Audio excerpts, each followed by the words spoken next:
So what's up sa ating muli mga katambay for today's video. Pakikita ko naman sa inyo nung nangyari na tayo nakapagpa-slab.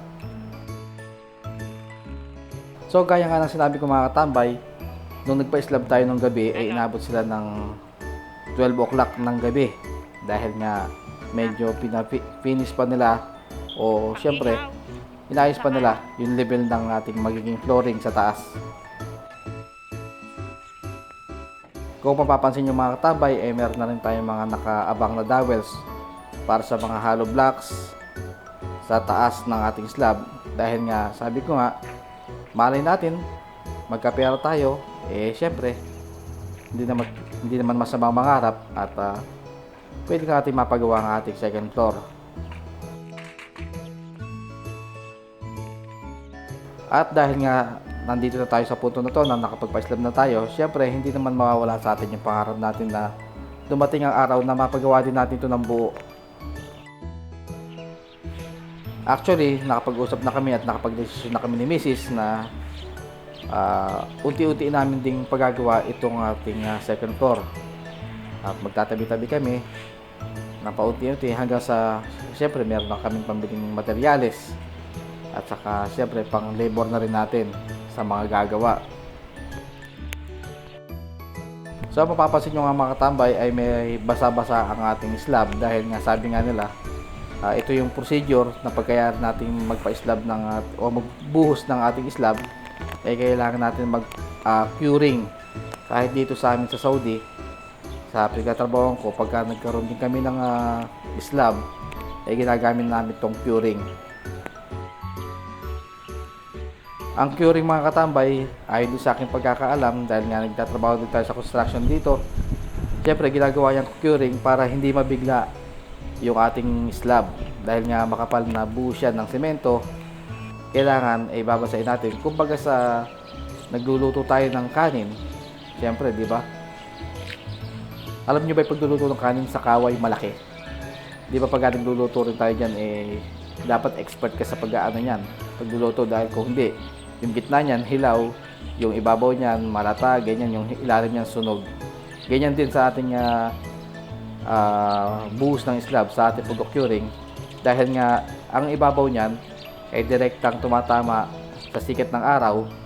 Siyempre mas una yung natutuyo kaysa doon nasa gitna at nasa ilalim. Pag hindi kasi natin ginawa ng mabuti itong pag-curing nito mga katambay ay dito nagsisimula ang pagbibitak-bitak ng ating slab. Dito na nasisira ang ating buhos. Kaya kasabi ko kay Mrs. kahit na hirap siya sa pag-akyat dyan dahil hagdan lang na kahoy ang pinagpapanikan niya dyan, talaga namang sinusuo niya ang bubuhos ng tubig o pag-curing yan. Hindi kasi namin dapat mapabayaan yan dahil in the future baka dyan pa magsimula yung sinasabi nga na magkaroon ng tagas ang inyong slab, lalo na kung magkakaroon kayo ng mga banyo sa taas, dyan ang pagsisimulan yan.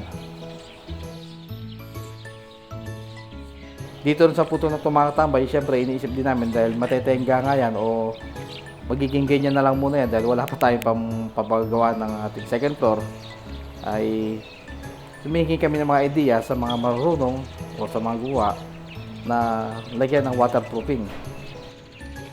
Kung mapapansin yung mga tambay, may mga nakasapin na mga karton-karton dyan saka ibang mga gamit katulad ng banig o yung higaan na yan o saka mga damit, tela, ay pinalagyan namin yan para hindi siya madaling ma-absorb ng init, para may stock na tubig at yun ang masisipsip doon sa ating slab. So pre-kulit tayo sa usapin sa waterproofing mga katambay. Yun nga, nagtanong-tanong kami at medyo malaki rin pala ang gagastusin sa pagpapa-waterproofing. So nagche-check pa rin kami ng mga alternative na paraan kung anong pwede naming or best way para mapatinili natin na magiging maayos ang ating slab at hindi magkakaroon ng crack o anumang mga damage.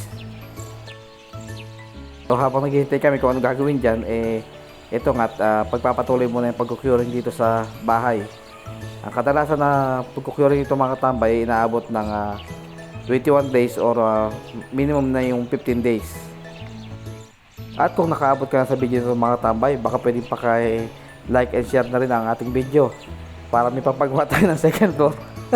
Maraming salamat mga tambay. See you on our next video. Kalas!